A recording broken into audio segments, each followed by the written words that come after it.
Shalom, salam damai sejahtera bagi kita semua. Pendengar setia santapan rohani Hosana.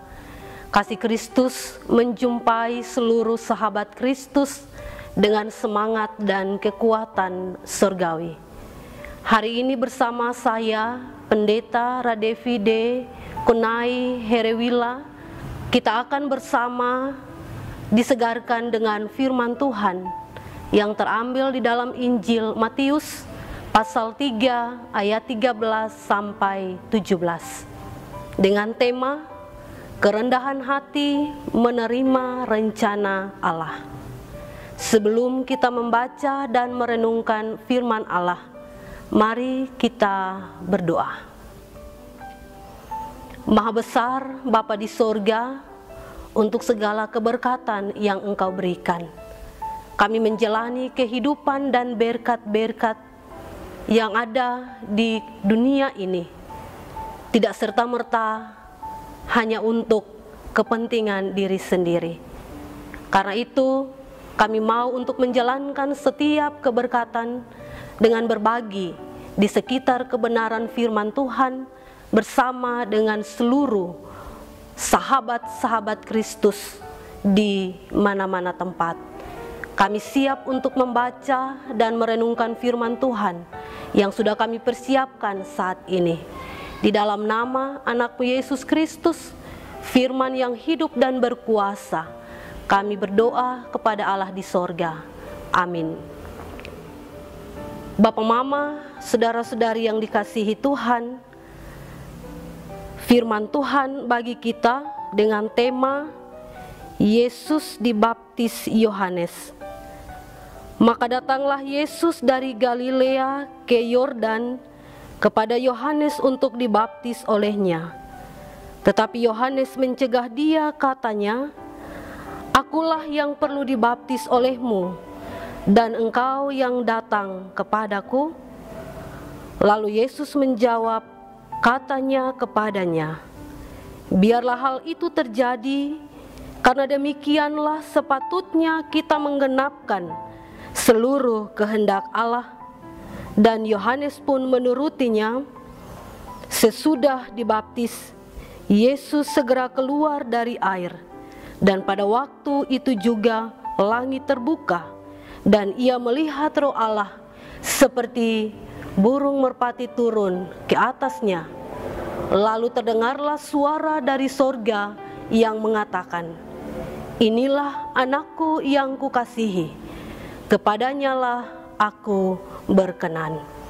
Demikianlah firman Tuhan.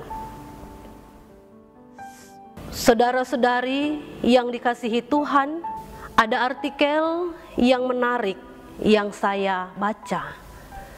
Dalam artikel tersebut menuturkan pengalaman ketika ia ditunjukkan sebuah gambar.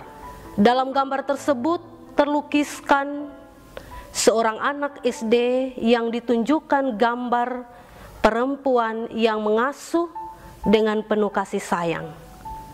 Ketika anak tersebut ditanya pendapatnya mengenai gambar perempuan tersebut, anak tersebut mengatakan bahwa itu adalah seorang pembantu. Hal ini bukan berbicara mengenai strata sosial, tetapi yang hendak dikatakan adalah kejujuran seorang anak, karena seringkali yang mengasuh anak bukannya ibu, melainkan pembantu. Dalam bacaan hari ini terdapat narasi mengenai Yesus yang dibaptis oleh Yohanes Pembaptis.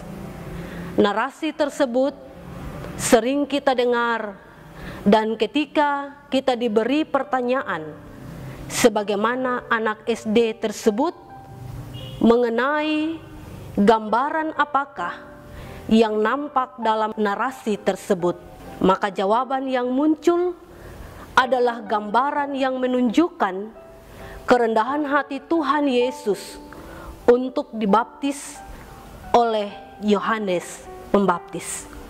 Gambaran tersebut sangat tepat, tetapi yang menjadi pertanyaannya adalah Dapatkah dunia melihat gambaran itu dalam kehidupan kita, sehingga setiap kali gambaran tersebut terlihat, orang lain dapat mengetahui kekristenan dalam hal kerendahan kita? Allah tidak berteriak dari surga nun jauh, menyatakan, "Aku mengasihi kamu."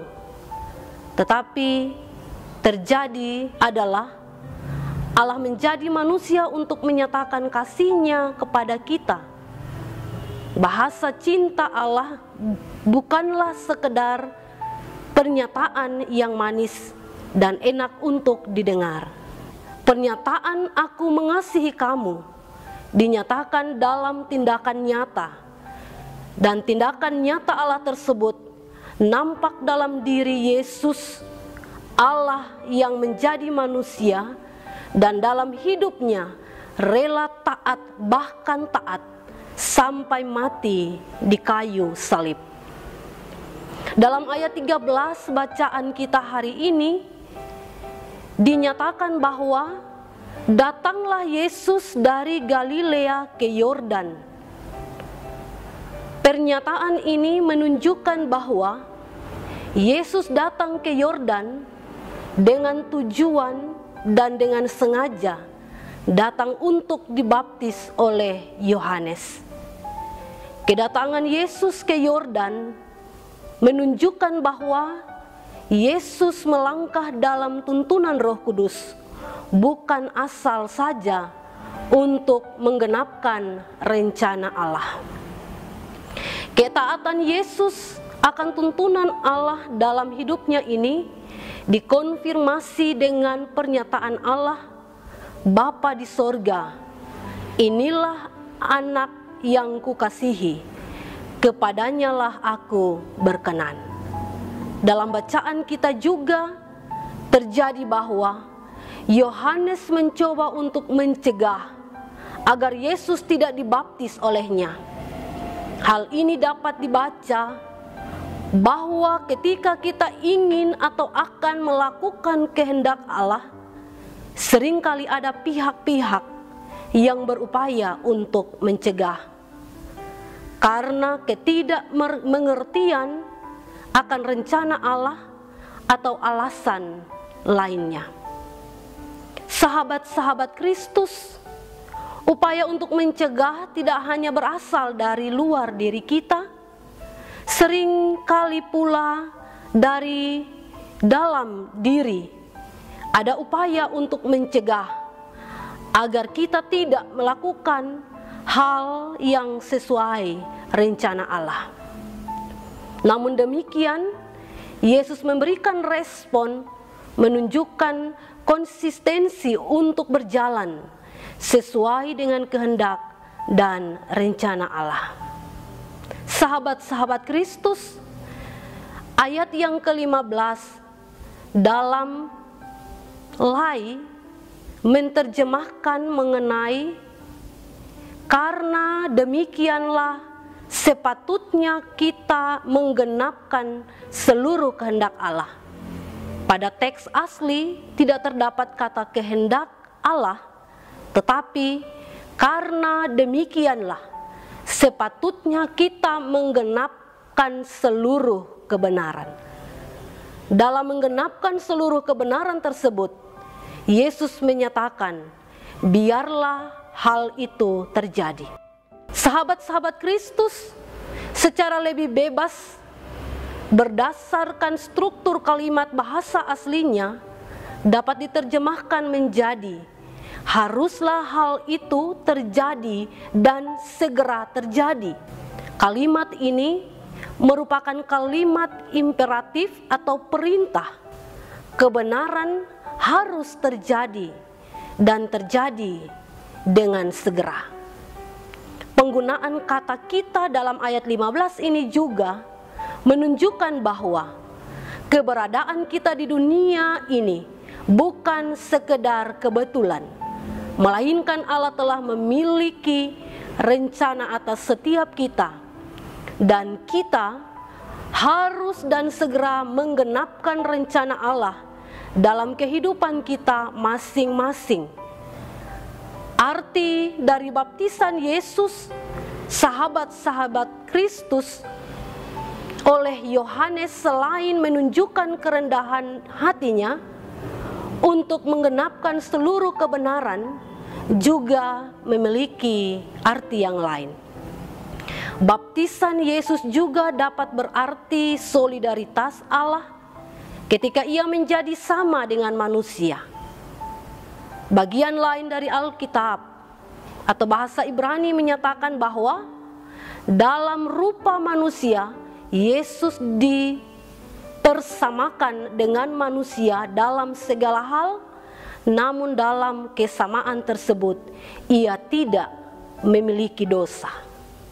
Sahabat-sahabat Kristus, Yesus memberikan penekanan akan arti merendahkan hati dan perendahan diri ketika ia yang tidak berdosa bersedia dibaptis dengan baptisan yang menunjukkan pertobatan, dan pada puncaknya Yesus yang tidak berdosa dijadikan berdosa dan mati disalibkan untuk menebus dosa manusia.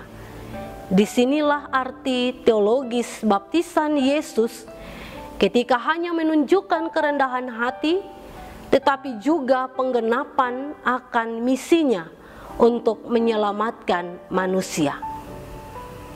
Panggilan kita untuk menggenapkan seluruh kebenaran mirip dengan perumpamaan tersebut.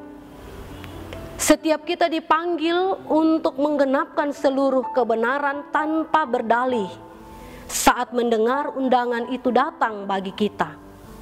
Namun seringkali yang menghambat dan menghalangi kita adalah berkat-berkat Tuhan yang berada di luar sana lebih menarik. Berkat-berkat Tuhan seperti pekerjaan, keluarga, kekayaan seringkali menjadi dalih kita untuk memenuhi panggilan Tuhan. Sahabat-sahabat Kristus, apakah kehidupan kita telah memberikan gambaran yang tepat akan kerendahan hati dan kerendahan diri yang diteladankan oleh Kristus? Mari kita merefleksikan dalam diri kita masing-masing. Amin. Mari kita bersyukur atas firman Tuhan dalam doa. Kita berdoa. Terima kasih Tuhan untuk kebenaran-Mu bagi kami hari ini. Kami sungguh sadar kami terbatas, tetapi kami memiliki Allah yang tidak pernah terbatas. Dalam kekuatan Roh Kudus-Mu memberikan kekuatan bagi kami untuk melakukan kebenaran firman Tuhan, menjadi pribadi yang lebih baik di hadapan Tuhan. Biarlah firman-Mu memberikan kepada kami keteguhan iman untuk terus berjalan dalam kehidupan setiap hari. Dalam nama anak-Mu Yesus Kristus kami bersyukur kepada Allah di sorga. Amin. Kekasih-kekasih Tuhan, demikianlah sentapan rohani Hosana saat ini. Semoga berkat firman Tuhan menguatkan iman kita, dan sampai jumpa lagi dalam kesempatan berikutnya. Tuhan Yesus memberkati kita semua. Shalom.